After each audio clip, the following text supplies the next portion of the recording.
Good morning, Bitcoins. Today is Thursday, June 29th, 2017. We're joined by Bitcoin developers, Eric Lombrozo. How's it going, Eric? Hey, it's going great. And Jimmy Song. Jimmy, how's it going? It's going great. We're here tonight to talk about the exciting Segwit2X project.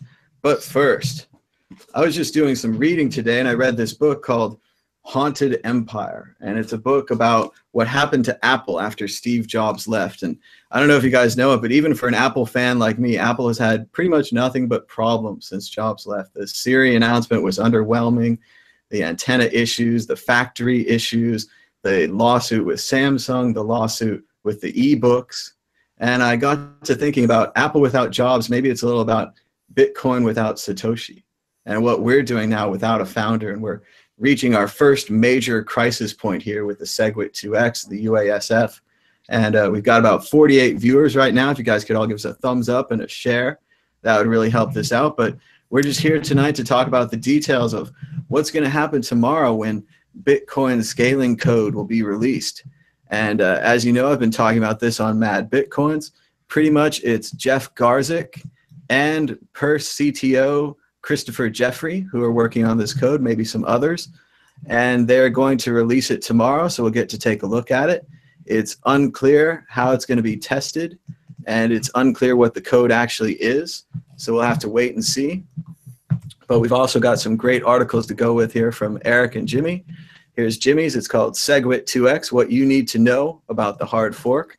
And the first thing that we're going to talk about today is BIP 102.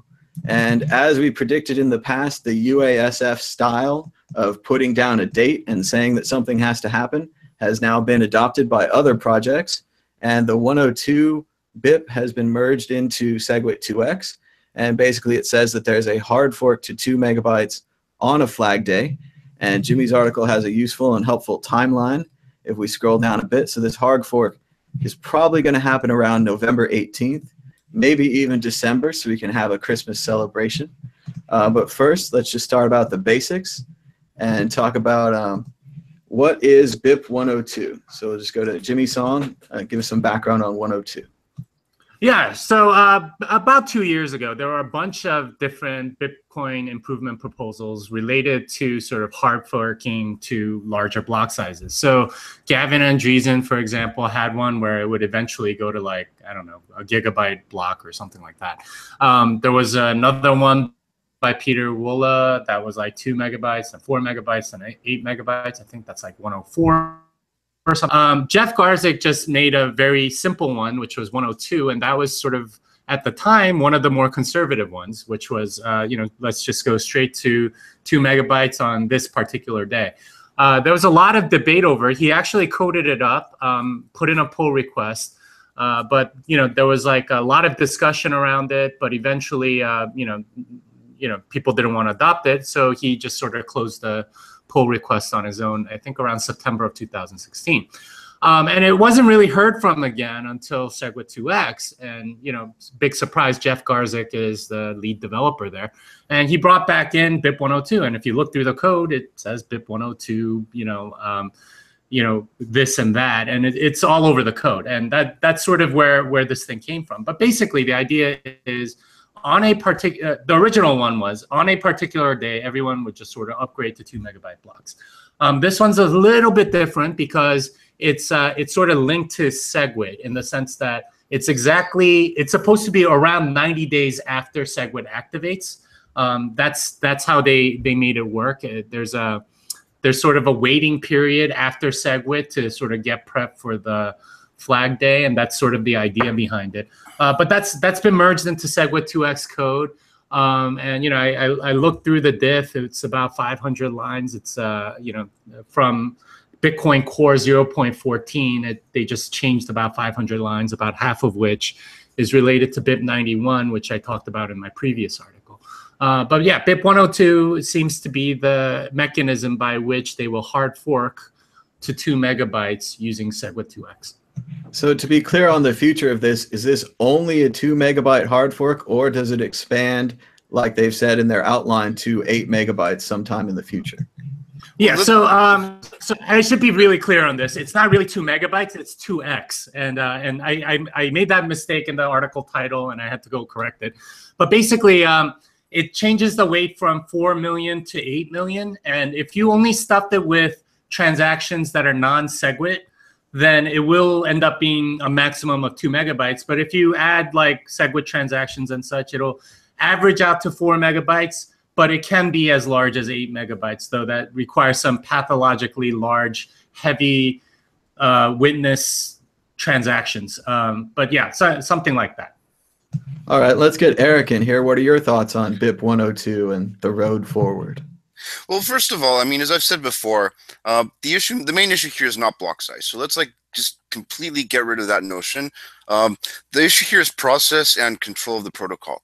And some people are trying to use opportunities to try to hijack a process that I think was done in, with good intentions, but basically it's an intention to replace the entire development team that's kept Bitcoin working for the last 8 years, almost flawlessly, or at least for the last several years. The people that are working right now have been very, very great at what they're doing, and they've managed to keep an uptime of almost 100%. The security record is unparalleled in the entire blockchain space, and I think that this is an unfortunate chance that some people are taking to try to kind of usurp that control.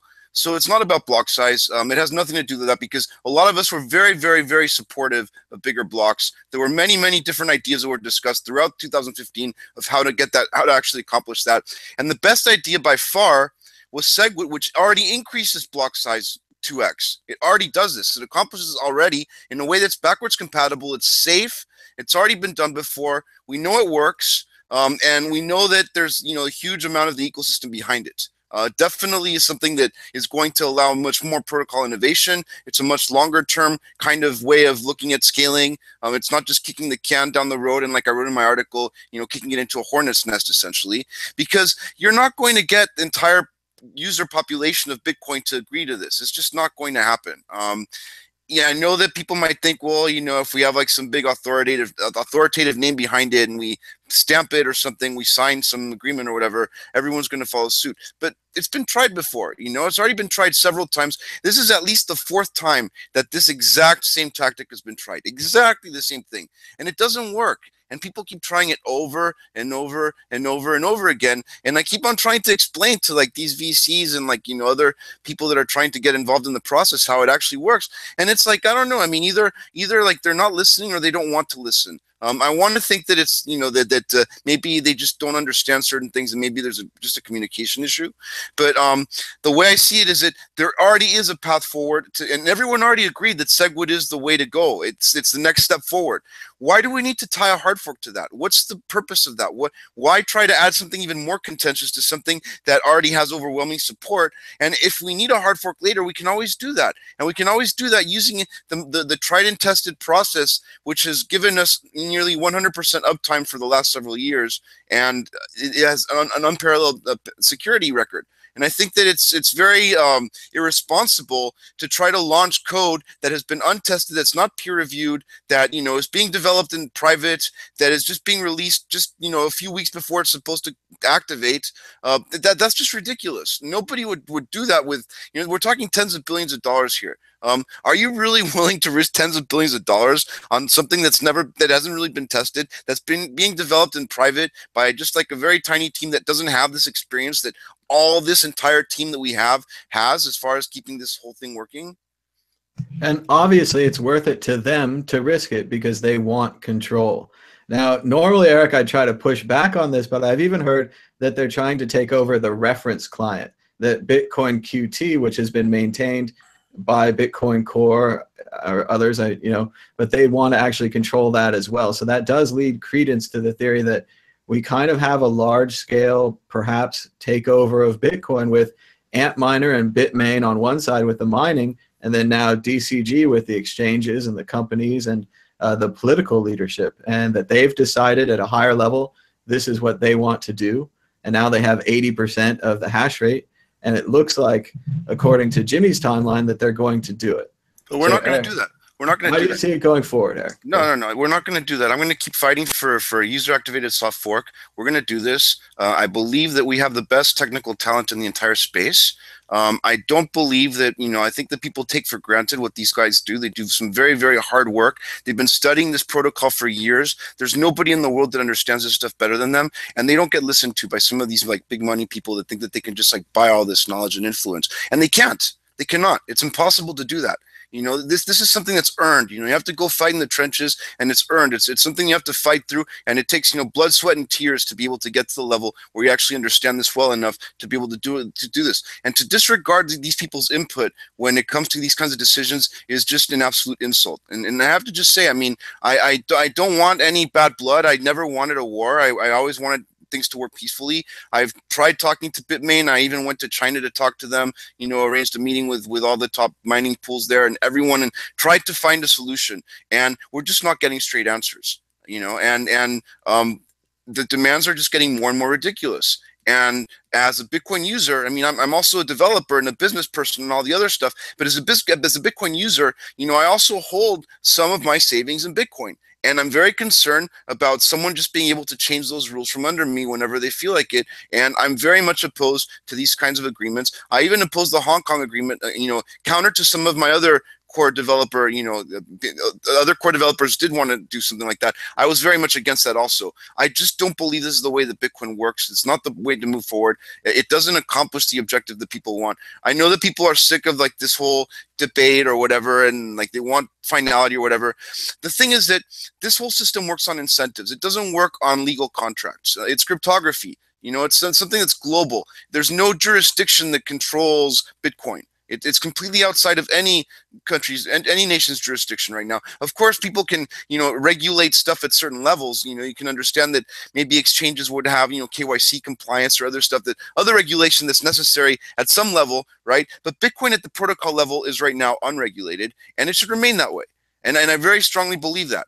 And as soon as you start adding these kinds of, things to the process, which right now is open and transparent, and everyone can see all the participation of everyone that contributes to this, anyone can choose to run whatever software they want, and I support, by the way, I support their existing multiple clients. I've said this many times. It's not about that I think that one group should control a reference client. Not at all. In fact, when I started working on Bitcoin, I wrote my own client because I couldn't even use the Bitcoin Core source code because it was totally unusable, because it was just like the architecture was so horrible at the time. It's been improved a lot. I think a lot of things have been better, but I'm not against it at all. What I'm against is people changing the consensus rules, by signed agreements behind closed doors. That's where I draw the line. That's where, like, okay, that's not just changing the reference client. Now you're actually trying to change consensus rules, and you're trying to replace the entire team of people that have been working on this with a team of people that hasn't been doing this, and use that as a lever to try to control the consensus rules. And I think that that's a total misunderstanding of the way Bitcoin works.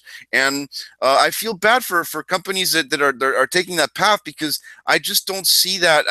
I don't know if it's just a misunderstanding, or maybe like there's some other deals that are going on behind the scenes that I'm not aware of or whatever. It doesn't seem like a good long-term bet on Bitcoin though. And I would really strongly advise companies, particularly those in the DCG portfolio, to really kind of research this stuff for themselves and really make the decision on their own on this, and try to figure out, really ask their own people, ask their own engineers what the best solutions to these problems are. Now, certainly if I was a business, if I was a miner or an exchange, I would see the need and the desire for control over Bitcoin. Your future rests on Bitcoin. If they do a proof of work switch, all your miners are worthless, right? You have millions and millions of dollars in these miners. So I could understand that from their perspective, but is there any analog, any previous project like TCP/IP or Linux that we could use to understand this? Anything where a large group of very powerful corporate money had to rely on a unconnected group of open source programmers? Is there anything like this, Eric? Well, probably the closest example might have been the TCP/IP stack, and everything that happened with the development of the internet. But the internet kind of developed backwards from Bitcoin. Bitcoin kind of started out as a proof of concept that kind of grew to be too successful for its own good. Maybe it's just like it wasn't quite ready for the kinds of demand that it's seeing now, and so that's obviously caused issues with scaling. But with the internet, there's also been issues where whether people were going to be able to control certain parts of the protocol or not. And I very strongly believe that at the base layer of the protocol, there shouldn't be any kind of this kind of oligarchic control over that kind of stuff. It should be an open, reviewed set of standards that people agree upon that are not as unpolitical as possible. I know that it's hard. People are political animals and they want to politicize everything. Introducing any kind of incompatibility into a network like TCP/IP is nowhere nearly as serious even as introducing an incompatibility into a blockchain, because in the case of TCP/IP, you can always bridge two networks. Okay, so you changed the packet format, and now the packet can be twice as big. Yay, you can send bigger packets or whatever. Okay, well now you just need a router that can route between the two networks and you're still fine, right? You can still fragment the packets and do whatever. But in the case of a blockchain where it requires that everyone agree on a particular ledger state, once you start to change the rules like this, doesn't matter how innocuous it seems. It might seem like, oh, we're just increasing the block size. Well, guess what? That creates a conflict of interest. That's going to create some players that want it and some players that don't, right? And that automatically creates a division in the community, and that automatically opens up an attack vector. So it's not that simple. It's not as simple as just changing a 1 to a 2. The most likely scenario, if people were to actually run this code, is it would just become another coin. It would, whatever people want to call it. People might fight for the name. They might want to try to call it Bitcoin or whatever, but it would just be another coin, just like any other coin listed on Poloniex or whatever, right? People can do that. People can take the Bitcoin source code, change the consensus rules, run a different blockchain if they want. Nobody's actually really been against that. It's just the idea that people can do this, behind closed doors, sign a piece of paper, and then that becomes the official Bitcoin is something that I'm going to fight tooth and nail to make sure that does not happen. All right, let's go back to Jimmy's song here. Are you all fired up? Should we be fighting this? Can we stop this? Well, so I agree with Eric in the sense that I do think it's not really about block size, that it is about control. And there's a lot of fighting going on over that control, specifically over features on the network that one side wants or the other side wants and stuff like that. It's I really don't think it's about getting an extra megabyte of transactions in there that were that weren't in there before or something like that. It really is what he's talking about. I have a question for you though, Eric. What do you think is the right way to do development? Like we're talking about all these wrong ways to do it. I think it would be helpful for us if we have like a better model that you are sort of espousing. Yeah, okay. Well, I mean, I think that there's a good process internally, but unfortunately, I think that the communications with much of the rest of the industry and miners prior to 2015, 2016 was rather poor. And this, I take blame for. I take partially blame for this myself. I mean, I think that back in 2015, I kind of expected that there would have already been other people that were taking care of this communication, and nobody really stepped up. And then I realized that nobody was really doing this communication. Someone really did need to step up, right? So I mean, yeah, a lot of things could have been done better back then. But now that we know this, it's important that we have better communication between the industry and developers and miners and users, and that people understand the real constraints that we're dealing with. It's not just like, I think that a lot of times people think, well, it should be easy to do this thing, and they haven't really studied the protocol in depth or actually worked with it or actually had to handle real security incidents on the protocol, other issues, other deployments in the past that a lot of them have gone perfectly well, but some of them have had a few issues. There's a lot of experience, a lot of wisdom that comes from that is not easily discounted. And I think that it's very important that all of this gets communicated and people understand exactly what's going on.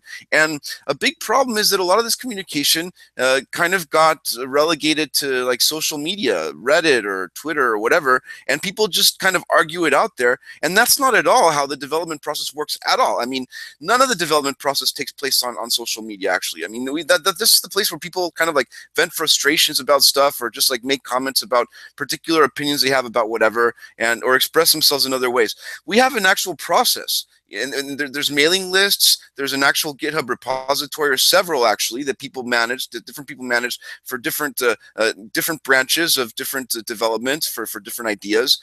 There's a whole BIP process that exists that's very open.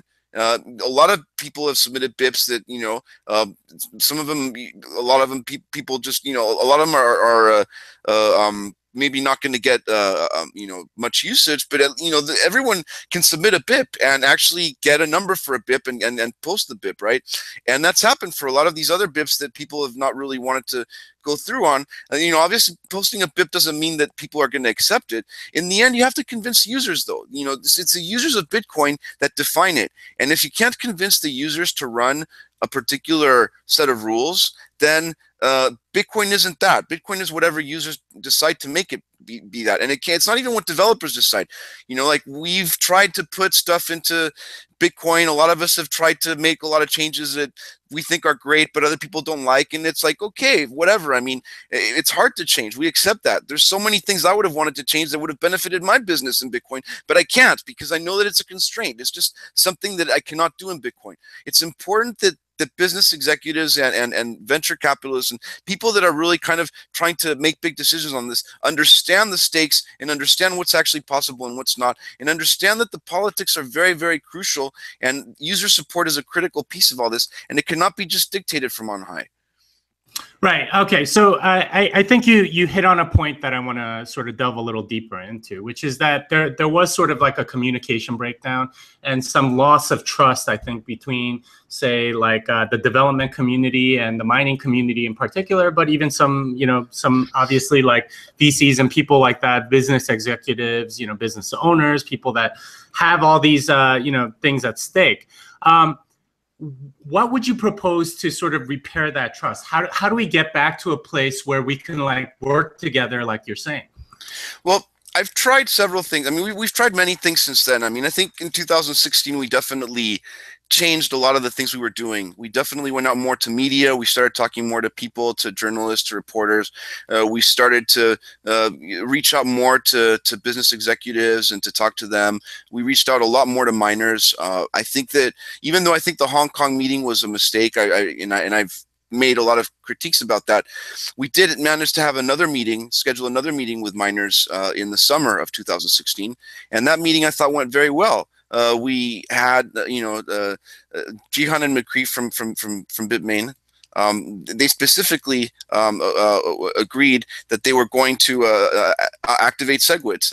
And I know that I think that there was like a lot of understanding that, okay, great, now we've reached kind of like this agreement that we can do this after we've already gone out to the community and agreed that everyone wants to support it or thinks it's a good idea. I mean, obviously, if Segwit wouldn't have received the amount of support that it did, there's no way that we would have continued to pursue this as much as we did, just because, okay, it doesn't have community support, but it does seem to have substantial community support. So at this point, we thought, okay, well, at this point, it's okay if we try to get miners to actually support it as well. And we were told very, very clearly that, yes, okay, they wanted a hard fork. So some core developers were proposing hard fork code, but I think that was just part of a misunderstanding. And at this point, it's kind of become a point of where I feel like maybe it started as a misunderstanding, but it's being used as like negotiation leverage. It's like, you know, if you don't give us this, we don't give you this. It's like horse trading and stuff. And as far as I'm concerned, I just want what's best for the protocol. You know, I just want what's best for the future of Bitcoin. And I think maybe everyone else thinks they're doing the same, right?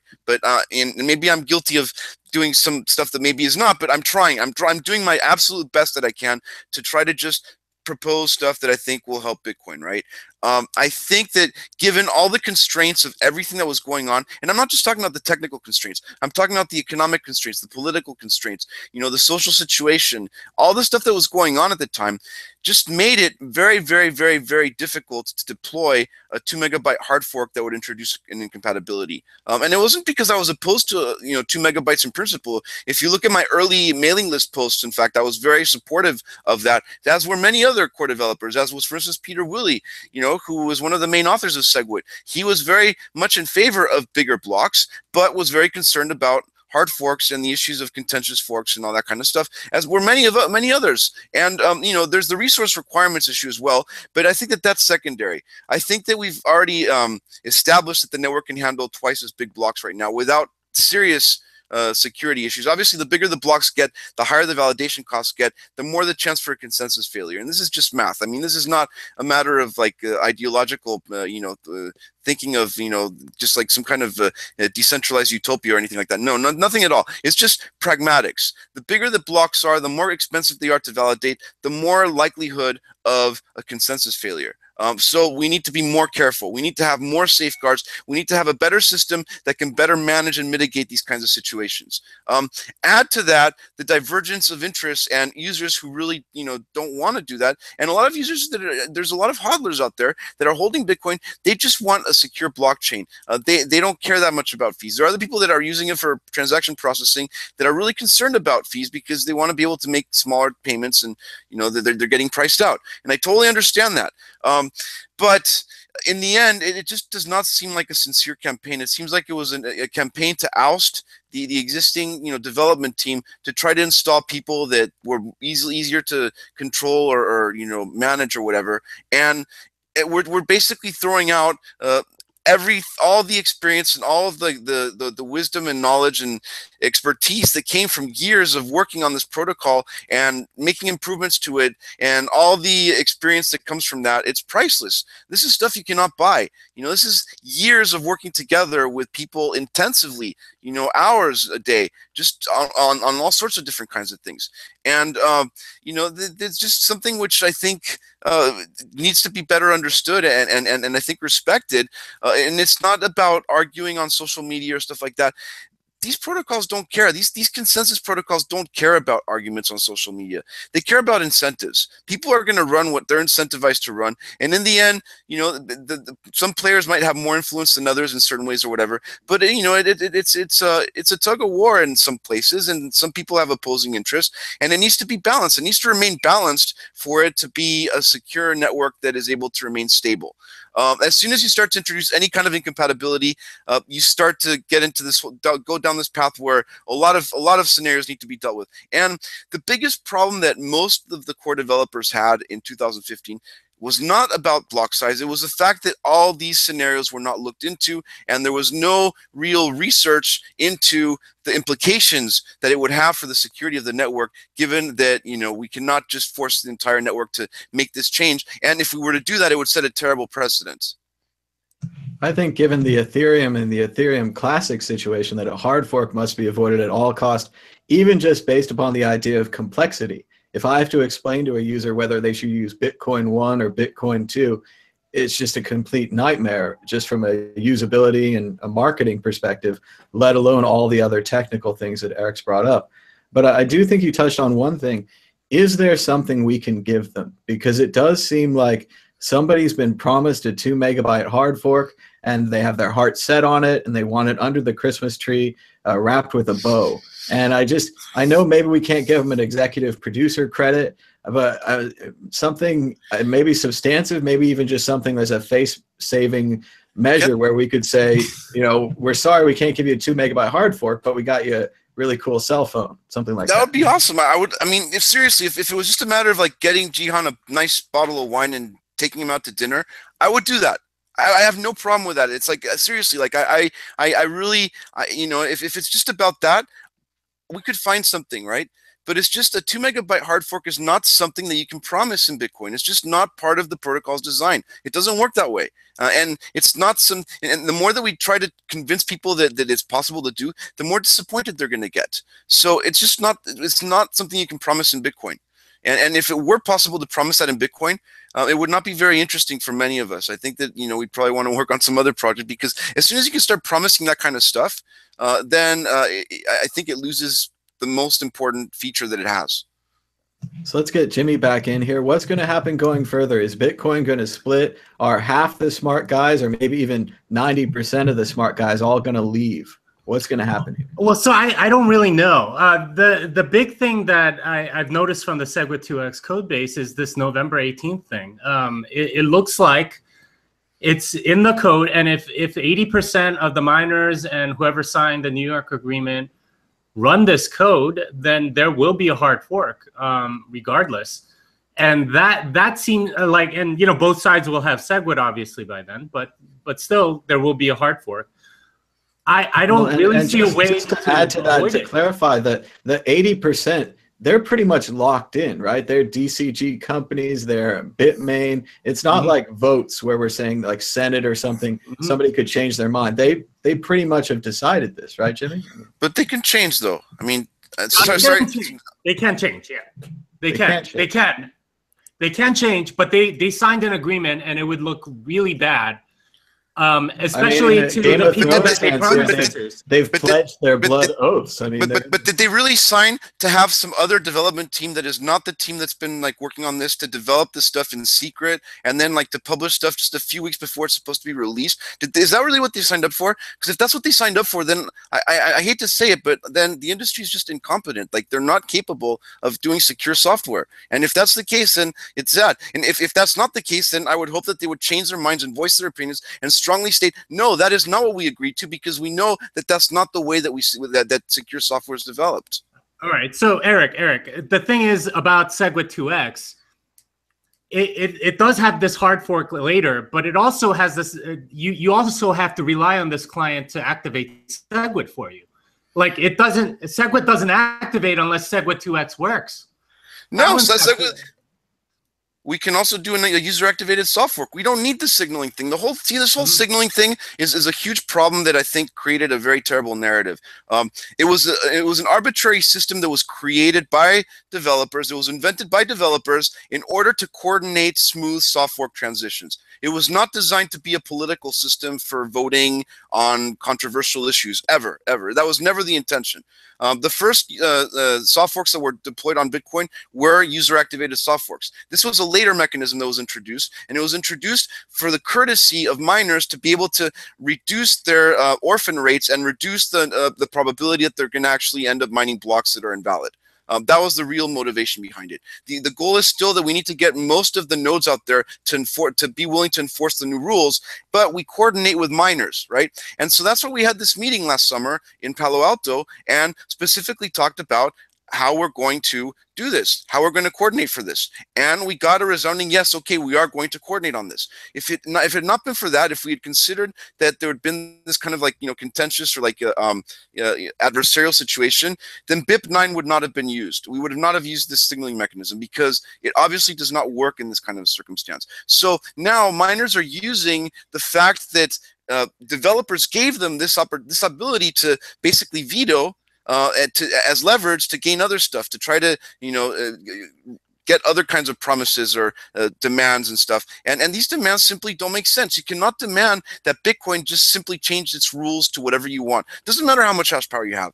You can have 100% of the hash power. In fact, if you have 100% of the hash power, I would at that point activate a proof of work change. At that point, suggested a proof of work change would be in order. I'm not saying that right now we should do that at all, because I think that there's a lot of miners that have invested obviously a lot into the infrastructure that exists, and I think a lot of them are friendly and good and doing a great service of securing the blockchain like they should, and they're getting paid for it, and good for them, right? And I don't want to hurt those people. I think that would be a terrible thing, right? But if someone were to gain 100% of the hash power, then that would be grounds to basically get rid of them, because that would mean that Bitcoin is completely broken, right? So how far are we willing to let it get until we reach a crisis like that? I think we need to have less of this kind of horse trading and less of this kind of using of whatever. I mean, basically, it was a security vulnerability, and I think that developers can maybe deserve some of the blame for having released using BIP9,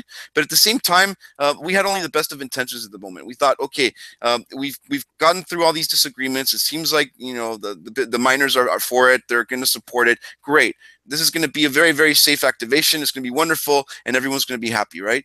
Obviously, the adversarial case needs to be considered, because it's just the nature of this network and the way that it works. And people, there's going to be conflicts of interest, and a lot of the conflicts here, I think, are things that people just did not really even realize, that were not even brought up. I mean, a lot of the issues that have come up for why people might be, whatever the reasons are for Segwit, are stuff that simply has not been brought up, and a lot of these kinds of excuses have been made for why people want it, which don't really make sense to me, other than that they just kind of want control.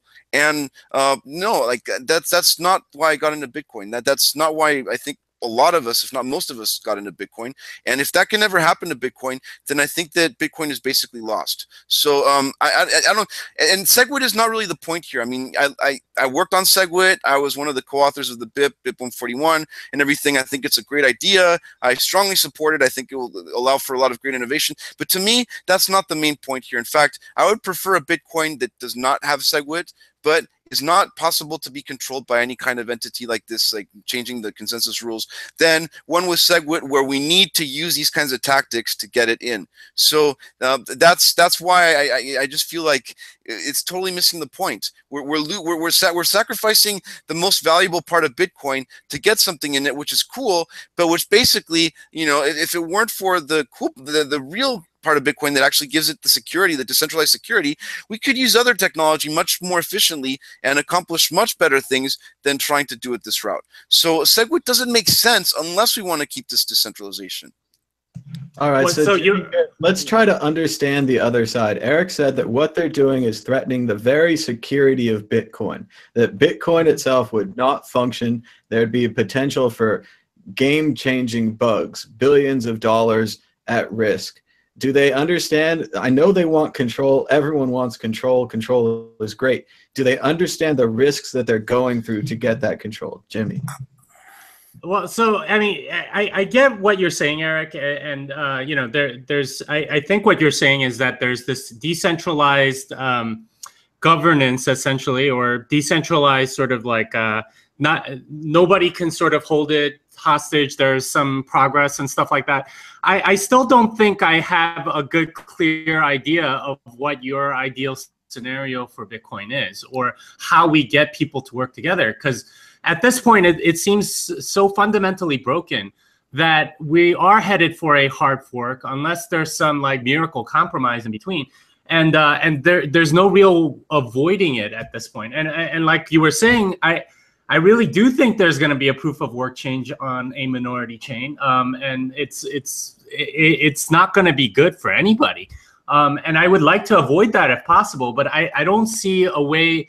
I don't see any proposal out there that would do that. Right now, it's just sort of like two sides that have dug in their heels, that don't really want to you know, give in really to the other side in any way, shape, or form, which is kind of how we got here.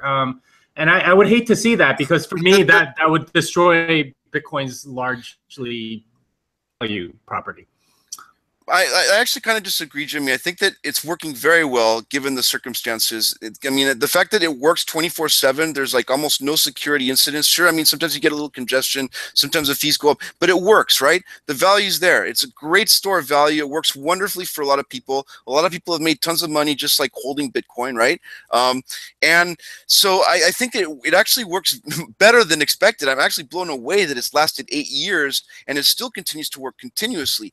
Segwit was kind of like, you know, like going for the moon, really. It was like, wow, this is an incredible opportunity to fix all these things with the protocol that will allow us to do all these really cool things we figured out how to do since that we didn't think we'd be able to do on Bitcoin. We might need to do an altcoin for it. But no, it turns out we can actually do it on Bitcoin. If we can't do it on Bitcoin, obviously we can do it on an altcoin, right? But it was really amazing to figure out that we could actually get this done on Bitcoin, assuming that we can get people to agree on stuff. And I disagree on, like, you know, there being two sides really, and like sides not wanting to give in. That's not at all the way that it happened as far as like from the protocol development perspective. I know that there's an illusion of that. There's an appearance of that. I know that media loves controversy and they love to create, you know, two sides and drama and all this kind of stuff. Wait. Are you saying there's no conflict here? I mean, obviously it's very clear. No, there's a conflict, but it's not the framing that's been given is not what the real conflict is what I'm trying to say. Okay, yeah, but there is a conflict. Of course, there's a conflict, of course. But the framing is totally off, and I think the nature of the conflict has morphed. You know, it started out as this kind of issue about block size and scalability and whatever, but you know, now after that, miners basically started to feel like, hey, maybe we have control over the protocol because of this whole signaling thing, which was actually something that was just created in the particular client. It wasn't something that was part of the original protocol at all. You know, there was nothing in the original Satoshi client that had any of these kind of miner signaling. And the first soft forks that were done by Satoshi didn't use miner signaling at all, right? So it was a mechanism that was created way later. And once this mechanism was created, it was abused and turned against the developers to try to extort stuff. And now it's being used against businesses to extort stuff from them. We want this, we want that, we want this, and to try to gain more influence in the business community. I don't think that that's a smart move for the business community. Regardless of whether it's a smart move or not, it really looks like we're going to split into two coins. I don't know how we resolve that. Why is it going to be? People have been threatening. So what?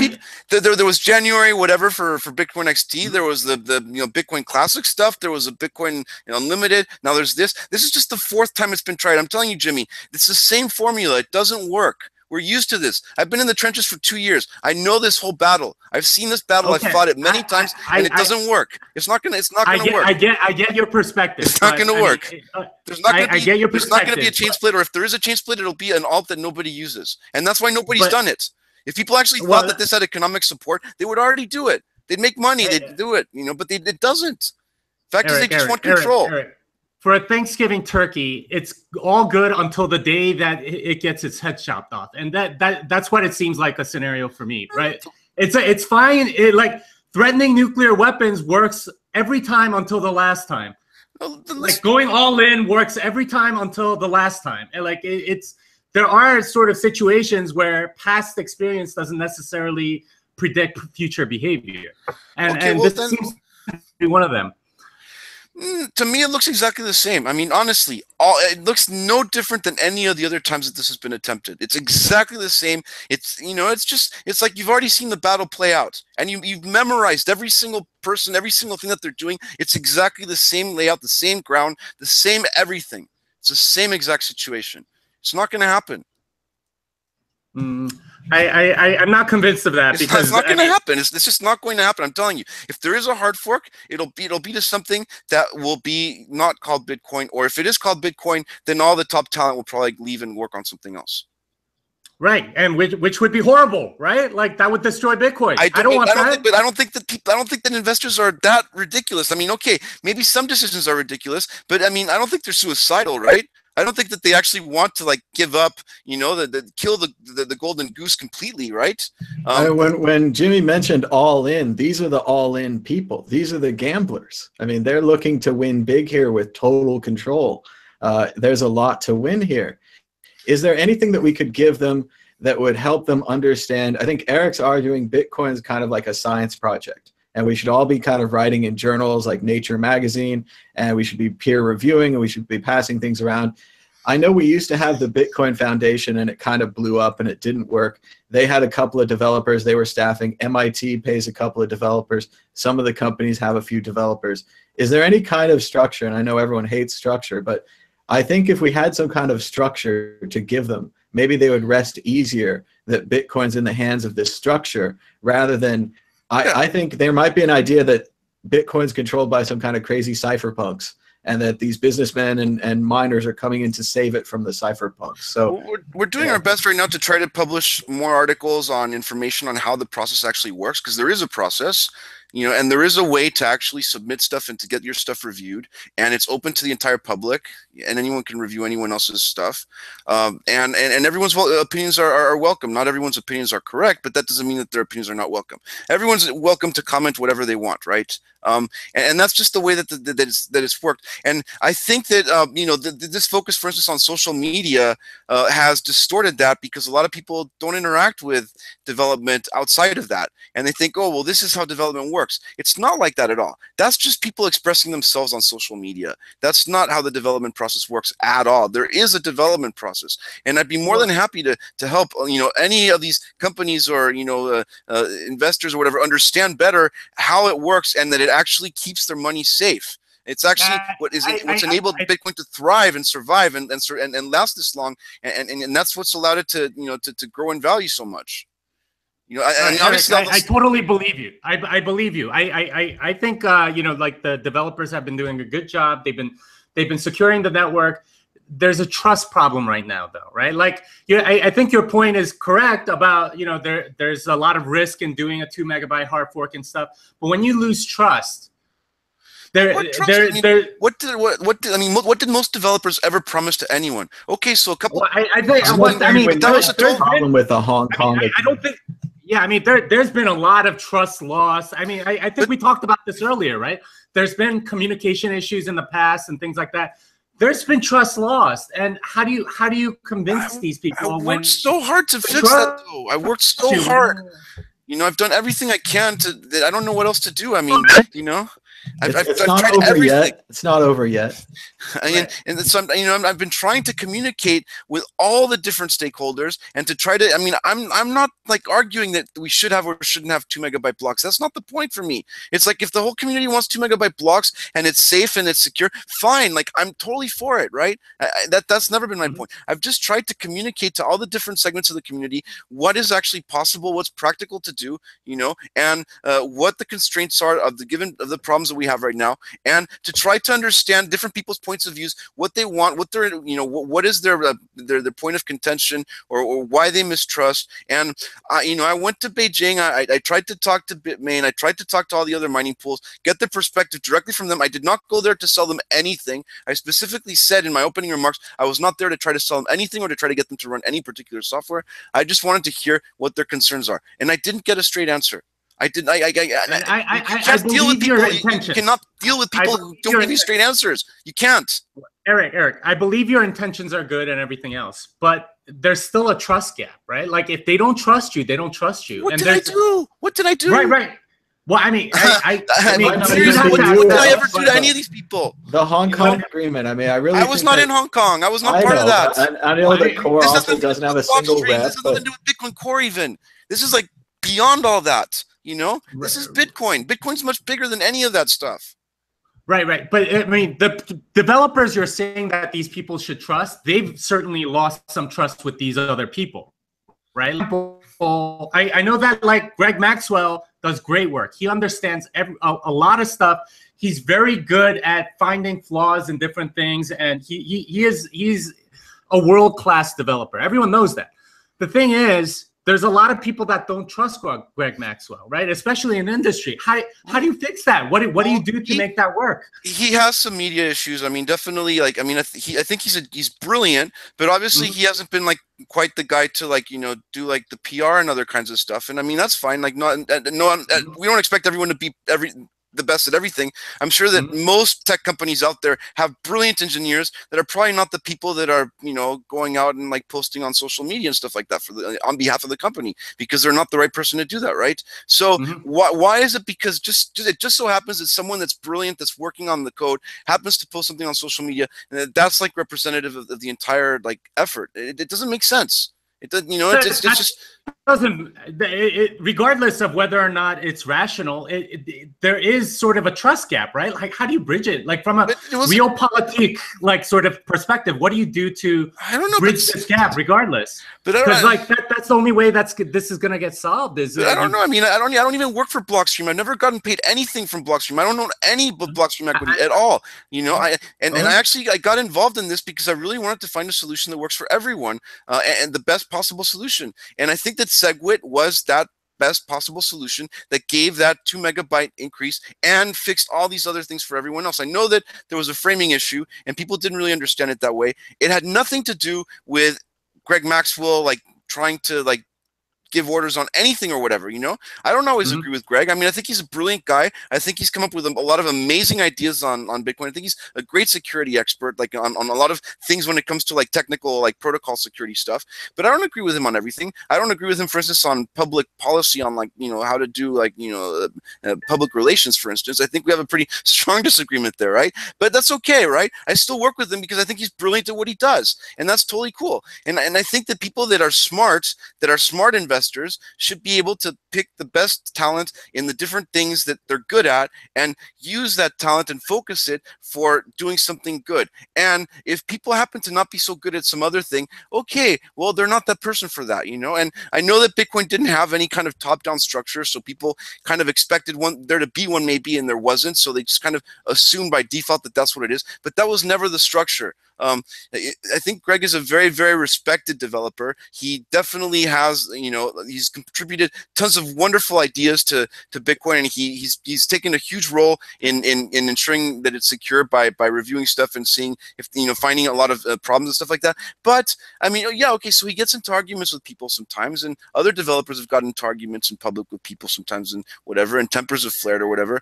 But I mean, come on, like, we have to be adults here. This isn't like junior high. We're talking about a game-changing thing, a historical opportunity to redefine what money is. To a chance to really get into the history books and do something that's really huge. From something maybe even like as big as the invention of writing or the internet or other stuff, right? And we're talking about people getting into stupid, like, little petty arguments on social media, and that's what's going to define, like, the levels of trust. I mean, seriously, it's like people. I don't know. It just seems really immature to me. Well, of course it is. I mean, all politics is ultimately very immature. But the point is that from my perspective, there's a big trust gap right now. And unless that trust gap is closed, we're not going to have one Bitcoin. We're going to have either two Bitcoins, or, like you said, like, everybody that's worth anything leaving. And I would hate to see that happen. And I think a lot of our viewers right now would hate to see that happen as well. So how do we get there? How do we, like, what do we do to get to the point? I think you and I both want Bitcoin to be a single Bitcoin with a reference client, with everybody to work together. I think that would be ideal. I don't see a way to get there right now, and maybe there's maybe the market works itself out, but that doesn't give me that much confidence, given all these things that are scheduled to happen.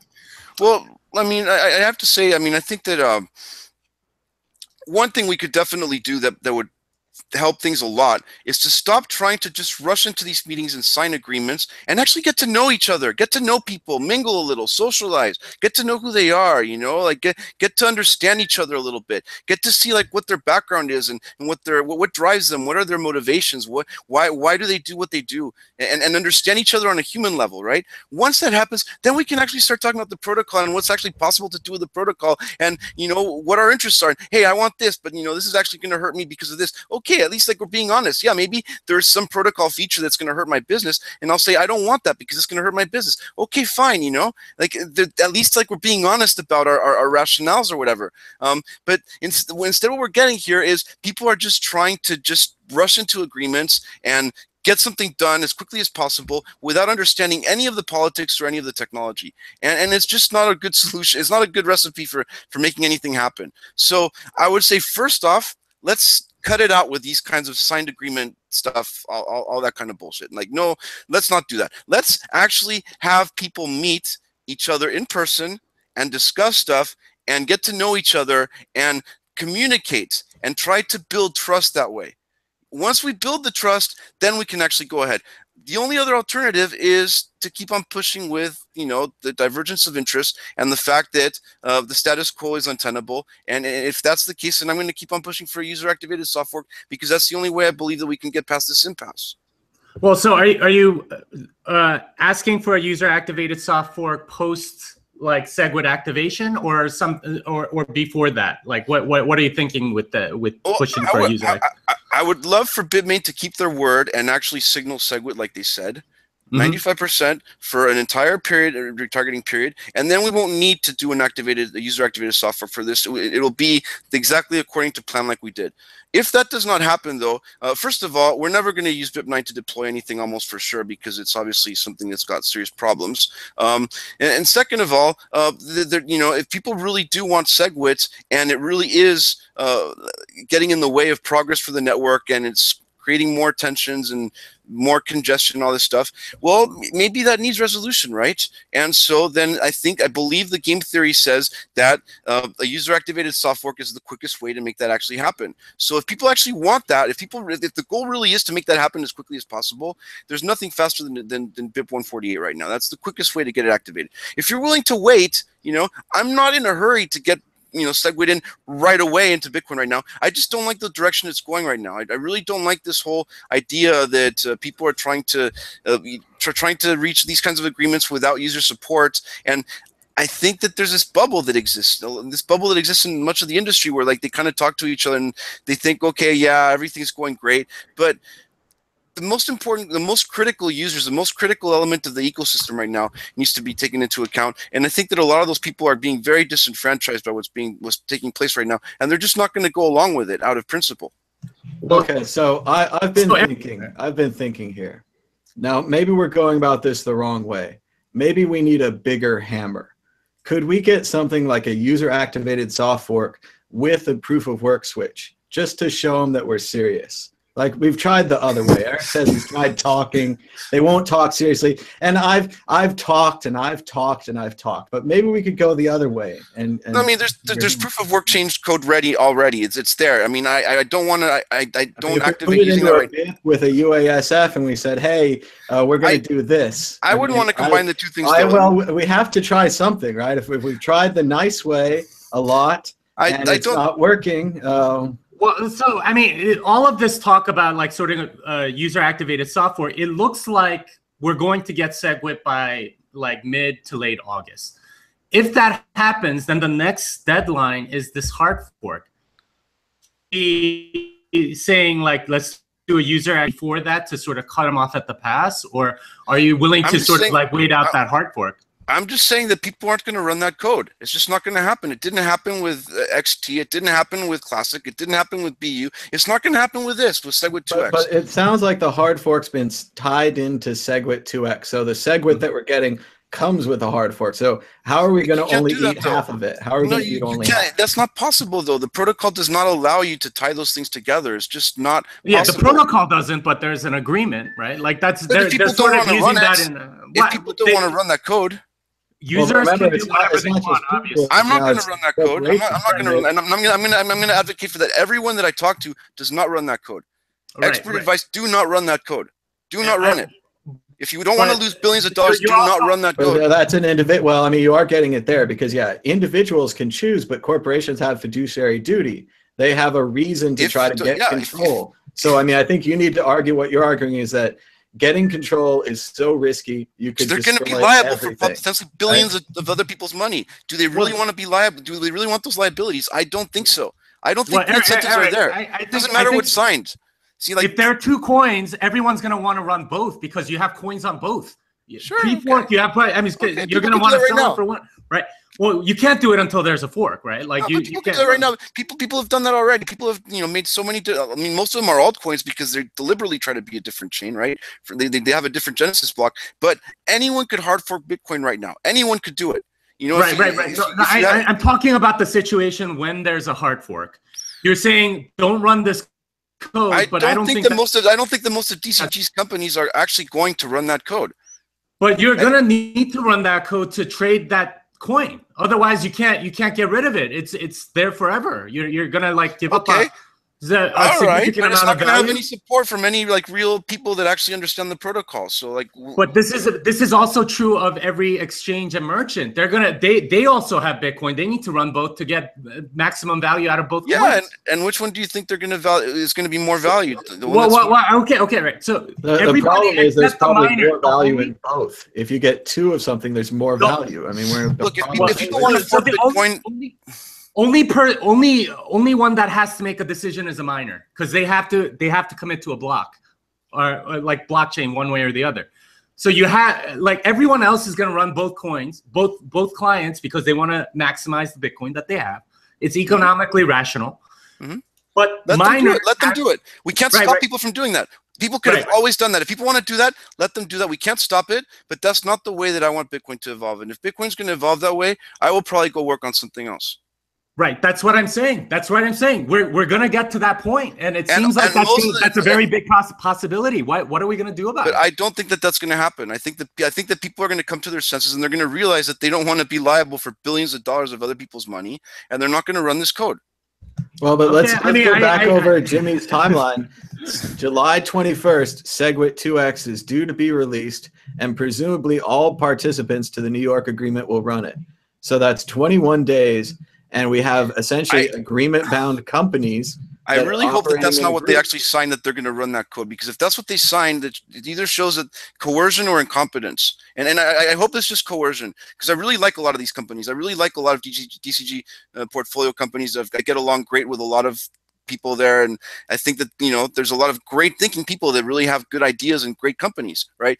I just cannot imagine that they believe that they actually signed up to run untested code and sacrifice running something that's been working for many years without any serious security flaws. So I just don't see that happening. It doesn't matter what people sign, because people can sign whatever they want on paper. They're not legally bound to that contract, first of all, right? I mean, they're not legally bound. No.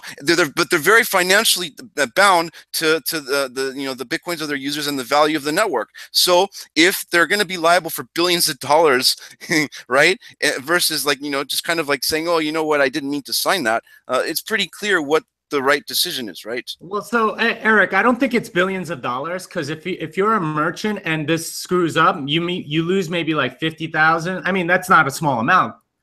Don't get me wrong, but you can always sort of switch back and forth, right? Any exchange or merchant or wallet, like if you choose the wrong branch, you can go you choose the wrong client and it screws up, you can just always switch back. The only people where it really matters is the miners, because they have to choose a block. They can't run both. That's sort of where it matters to holders too. It matters to people that actually want to hold money in Bitcoin as an uncorrelated safe asset, right? And they feel that these kinds of things are going to change. Are you going to lose your Bitcoin? Well, I mean, they could. There's a lot of potential attack vectors that could exist if you call this Segwit2X Bitcoin, because all of a sudden now you created a whole bunch of new security holes into this whole thing that could crash the price drastically, right? Why would you want to do that? Call it something else. Explore with it. See if it works. If it works, fine. Then we'll add it to Bitcoin. But don't release something that's like not been tested into Bitcoin right away and like without any kind of user support. It's like, Eric, your wallet is still safe, right? Like if you're running the client, right? Unless you're spending, maybe then there's a flaw. The markets. I'm talking about the markets. I'm talking about the markets. Like a merchant or an exchange or something. No, like someone that's holding Bitcoin right now. They stand to lose a lot of that value if there's a serious problem with the network security. Right. So that would be a market crash, not necessarily running the node. But what you were saying before was that if you run Segwit2X, you stand to lose a lot of money. Well, I don't know if that's true. Well, no, I mean, people that are using Segwit2X, if there's some security holes, right? Like, for instance, with Bitcoin Unlimited, there was a security hole where, like, most of the nodes could be just, like, taken off the network. That was just a denial of service attack. But there could be more serious, especially with consensus changes, there could be much more serious attacks. The thing about sophisticated attackers is, like, in order to really do information security, you have to think like the attackers, right? And the attacker that's going to get you is the one that thought about something that you didn't think of, right? So you have to be a little paranoid here. You have to think about all the things that maybe like you didn't think about. And there's so many scenarios where it could go wrong, where if you do have a situation where people come to just switch to a new client that hasn't been tested and call it Bitcoin. And that's, to me, it's just like a huge confidence issue for the brand as well. But I mean, there could be issues where there could be money just stolen, in the sense that there could be attacks where people either do reorgs or possibly like some kind of right. So you would have to spend in order to get it stolen. Like if you spend something with the client, then maybe. But if you don't spend and you run the client, then there's no risk. If you don't spend and run the client, well, obviously, if you don't hold Bitcoin, then there's no risk either, right? No. I mean, if you hold Bitcoin in the closet, we could unplug it. If you hold Bitcoin but run the client but don't spend anything, I don't think there's any risk. Well, I mean, all I'm going to say is this. I mean, if people want to create a hard fork and call it whatever, like I've never had a problem with it. I think it's fine, right? I just don't think that it's smart to call that Bitcoin when it happens to be the most capitalized, longest running, most secure blockchain in the world right now. And you're trying to build an entire brand, an entire strategy for a whole bunch of companies around this. And it happens to be the reserve currency of all of crypto. Even Ethereum uses Bitcoin as a way for people to get in and out of positions. I think we all understand the value of Bitcoin. I think what we want to talk about more is this potential hard fork and the absolute catastrophic. It's not going to happen though. I'm telling you, I'm just telling you, people. I know that people love to threaten. I still haven't been convinced, I guess. I mean, I've seen the cards. The cards are not good, but they're still bluffing. It's a bluff. It's a bluff, Jimmy. It's just a bluff. Fact is, gee, And how? I mean, convince me. Why? Other than it hasn't happened in the past. I mean, almost all black, like it's the black swan, right? Like it didn't happen in the past, therefore it won't happen in the future. That's not necessarily a very good argument, especially in sort of like, financial Trump things. Won the World Series. Trump won the election. Cavs came back. A lot of we have some problems.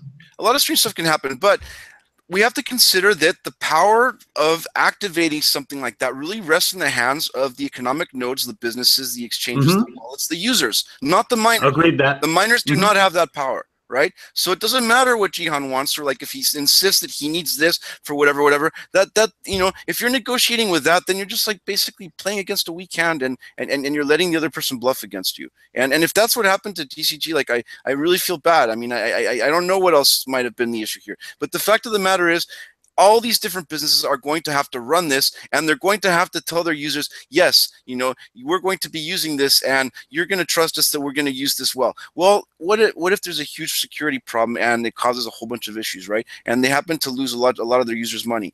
Who's going to be on the hook for that? They are, right? This over like whether they signed a piece of paper or not, it doesn't make sense. It's not the incentives. The whole Bitcoin network is held up by incentives. That's the only thing we can count on. The only thing we can trust. There's no rule, no court of law we can go into and say, no, this guy. And those incentives have to be calculated based on like on the risk that they assign to that probability of something getting stolen. Now, I mean, I've looked at the code. It's basically core 0.14 with about 500 lines of change, about 250 of which is related to bit 91, which is getting the signal Segwit and all that, which helps Segwit to activate. Obviously, there's another 100 lines of changing the name from Bitcoin Core to Segwit2X, and then there's about like maybe 50 to 100 lines, a lot of which is testing code on the consensus stuff. Now, I mean, not to say that there isn't risk. Do you realize what we go through whenever we do any kind of change, that not even consensus changes, like the amount of peer review and the amount of testing and the amount, even for like a couple of changes. No argument there. No argument there. We look at this stuff forever, and we've been doing this for years, right? Nobody has more experience than the Bitcoin Core developers, right? I'm trying to explain from the perspective of a merchant or an exchange or a miner, right? They see this. They have their coders look at it, and they go, okay, the consensus changes. It's only about 50 lines. We've looked at it very, very closely. It looks okay to us. Now, maybe they don't go through. I mean, and, from their perspective, their risk, they decide that the risk is maybe worth it, that they don't think they're, fine. I mean, if the incentives fail, they fail, right? If Bitcoin fails because the incentives are not aligned, then that's the way it goes. I mean, as we said before, it's a science experiment, right? I'm willing to take this risk because it's part of what makes it exciting, and I think that people are going. I think that people are more rational than that. Maybe there are some people that are crazy and just want to go, all out, all in on something, and they don't know what they're getting into. I think that most of this is just posturing. And I think most of this is just a bluff, Jimmy, because I've seen Bitmain do this many times already. I've seen this whole process happen before. All this signaling. And for instance, for Bitcoin Unlimited, it couldn't even activate. There was no activation mechanism. They still used this signaling thing just as kind of like propaganda or whatever, right? And it didn't work, right? It's just another. It's just another instance of the same thing. And I don't care if like they signed an agreement or whatever. That happened with XT2 when XT was launched, right? Or there was also this signed agreement from several companies that they were support or whatever. Look what happened to that, right? It's just not going to get traction, Jimmy. It's not going to get user support. I really hope you're right, and I wish you're right, because I want Bitcoin to stay on one chain. But from my perspective, the risks seem higher than what you give it, and that's okay, right? Like we have disagreement on like what the risk profile is on this. I just happen to think that this may be the risk of a hard fork seems much bigger to me than how you seem to be weighing it right now. Well, I think the fear of hard forks is more dangerous than the hard fork itself. I think if people just like shed their fear of hard forks and just like accept that hard forks could happen, Bitcoin is safer than if they're always terrified that a hard fork might happen. Because the whole threat of hard forks has been used to extort stuff and to try to negotiate things in ways that's like not exactly all I think that there's been a lot of attempts at trying to use that as a way to gain influence, right? I think that that opens the door to a lot of different kinds of attacks. In the future, we could see other much more powerful entities. I mean, Bitmain is just this one company in China. I mean, there's entire nation states, right, that are way more powerful, that even have, like, you know, armies and stuff out there that want to attack Bitcoin at some point, right? I mean, how are we going to defend against that? See, now I'm not sure it's a technical fear of a hard fork. I think it's an economic fear. I believe that probably Bitcoin Core would have the better code, but monetarily, if the exchanges, if all the marketplaces, if everything goes with Bitcoin 2, economically we could get wiped out. I mean, I just think we should just shed the fear of hard forks. Just get rid of it. Like, just don't be afraid of hard forks. They can happen, right? And I'm just going to keep on recommending what I think is best to the people that I talk to and the businesses that I talk to and the users that I talk to.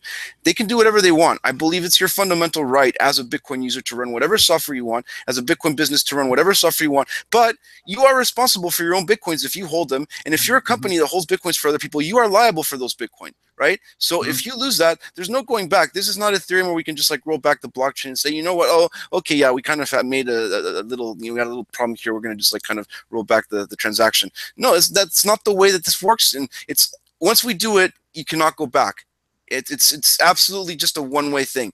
So we should be very careful about what we're doing before we do it.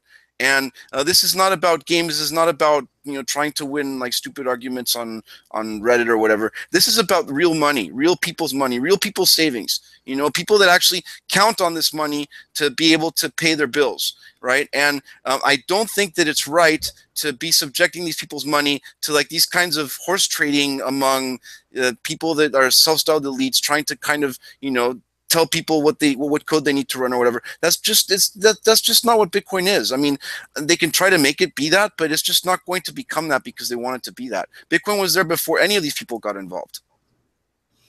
Well, I wish what you were saying, the scenario that you're presenting, would come true. I really do. I wish with all my heart that it would happen. I just don't see it that way. And I think the risks are much bigger in terms of like a hard fork. I mean, I think you were saying this at the very beginning.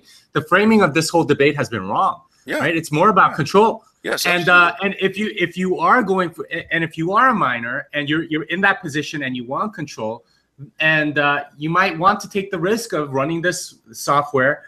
If you are an exchange and you have a deal with Bitmain or something like that, with, you know, like this New York agreement or whatever, that might factor into the calculation, right? Like it becomes this thing where it might, where you know what, Jimmy? It's economically rational, and it might, Jimmy. But you know what, Jimmy? If that happens, then I mean, nation states or more powerful entities could do much nastier stuff. So it's like, you know, what are we talking about? Yeah. Like, this is nothing. This is like a kid's fight, right? So it's like, if we can't even deal with this, then what's the point of working on Bitcoin at all? So I'm going to try to keep on fighting the good fight and see how long we can keep this going. And if at some point it breaks, you know, but I'm not ready to just like give up just because some like group decided that they want to try to do something. And well, I hope you don't give up. No, please don't give up. I'm not I don't think any of our users want want you to give up. No.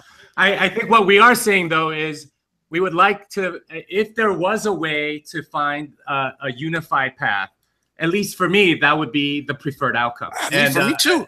Yeah. I did not want war at all. I wanted peace. I was always trying to find the best possible way to get everyone on board and make everyone happy. And, you know, out of my own expense, I went around the entire world and talked to everyone that I could, right?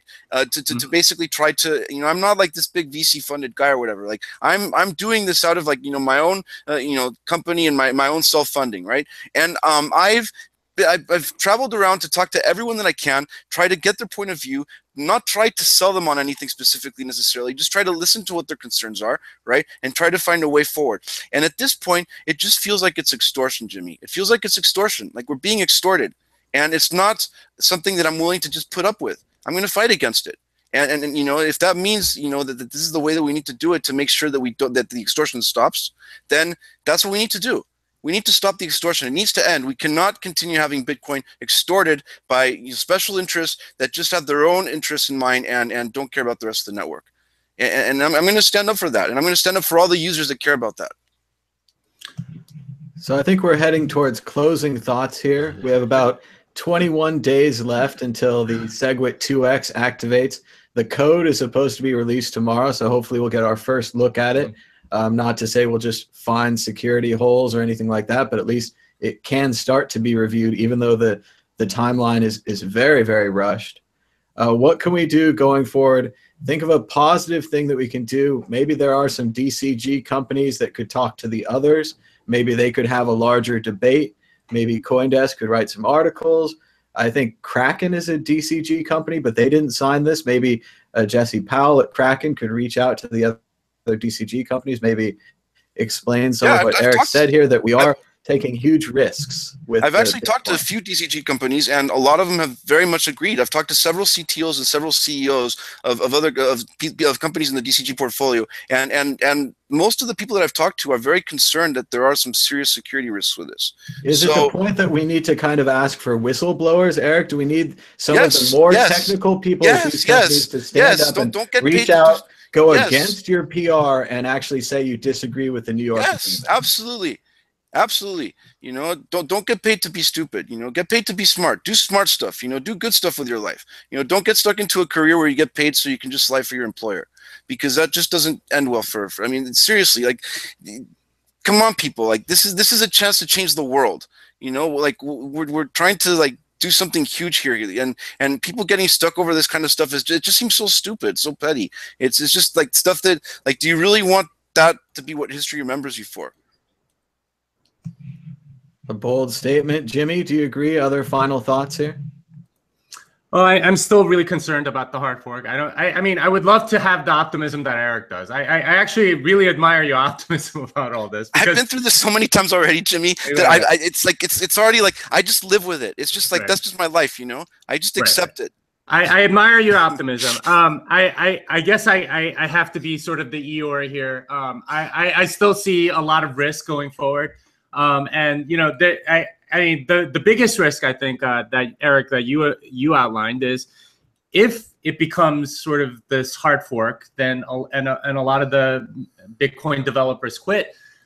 Now you don't have a really, you have, like, you lose, like, the best store of value there ever could have been. A lot of things can happen. We can get hit by a meteorite tomorrow. I could get hit by a meteorite now, you know, Jimmy? Like, there's, you know, like a volcano could erupt, whatever, you know? Like, there's so many things that can happen. And it's like, I just kind of, like, put all these risks into, like, a, you know, list and think, well, how serious is that risk? And for me, the risk of a precedent where a closed agreement, signed contract is able to change Bitcoin bodes much worse for the future of Bitcoin than the risk of a hard fork.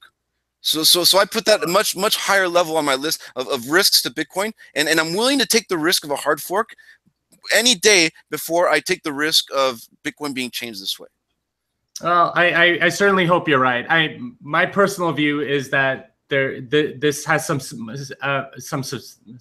substantial risk, and it's possible that something can change, and you know, I certainly think it will. I mean, there's a lot more moves to be made between now and November, but at least the way it looks right now, there's a response that needs to be made. Once I think we have, like, sort of like a ceasefire at the very least until Segwit activates, which looks to be around August 20th or so.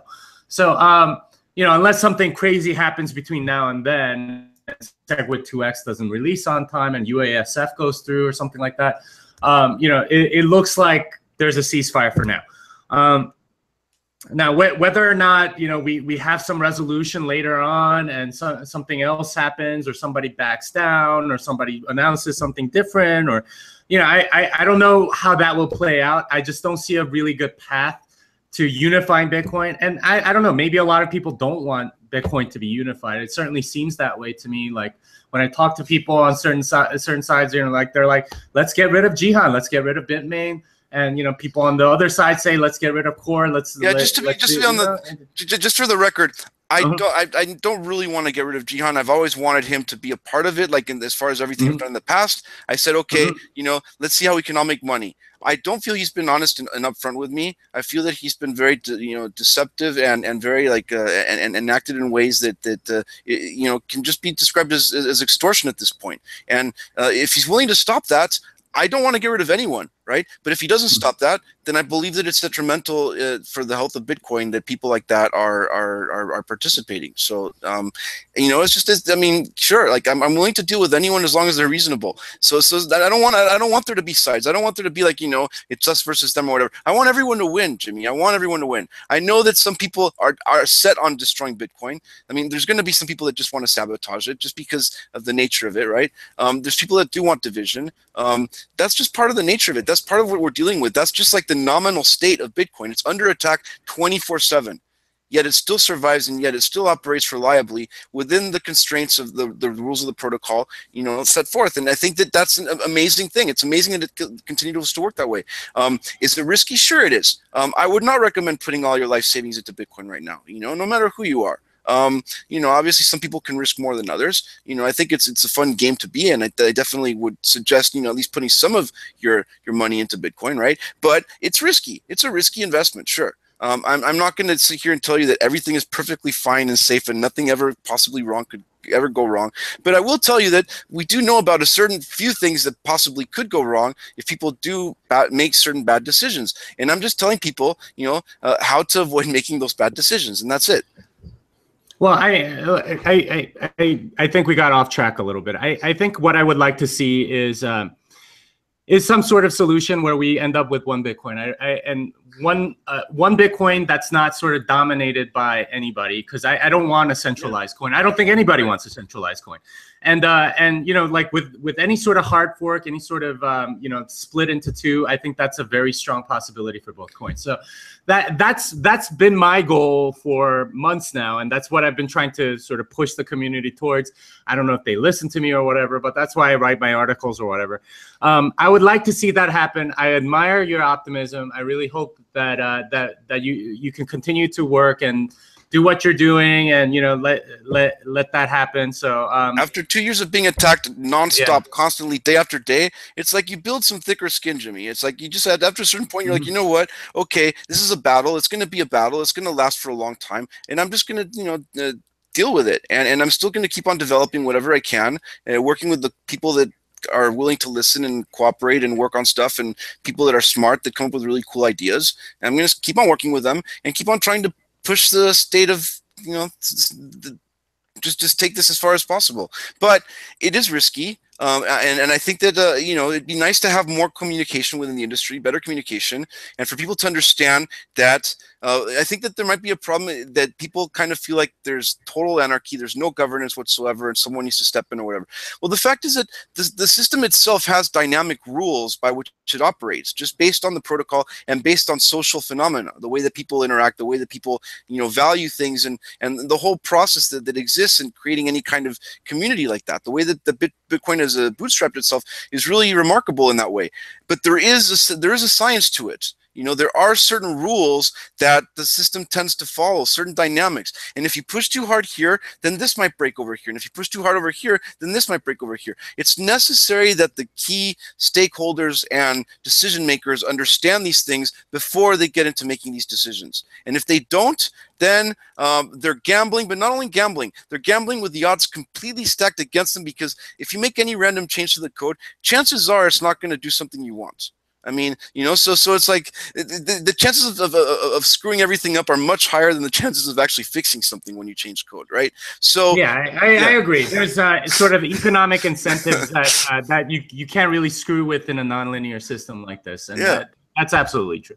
I mean, I really do hope that it stays a good store of value. For me, if it's a hard fork, that's destroyed. So you know, who knows what will happen. It doesn't happen like you're saying, but that's a major concern for me. I think would be a major concern for a lot of other people. It's a concern. I mean, I'm not going to say it's not a concern, you know, I mean, but it's something that I've been dealing with for a couple of years already. And it's just something that I've come to accept. And I think a lot of other people, a lot of users and protocol developers have come to accept that maybe Bitcoin hard forks at some point. You know, maybe it's just part of the dynamics of the system, and we need to design for that. We need to design the incentive structure to be able to deal with those kinds of scenarios and to be able to be resilient even in the face of that. And so now the focus, rather than trying to prevent a hard fork, which was kind of the, you know, 2 years ago, the focus was mainly on trying to prevent a hard fork at all costs, and it came across wrong. I mean, obviously in 2015 we didn't have like media or PR or anything going on at the, especially early 2015.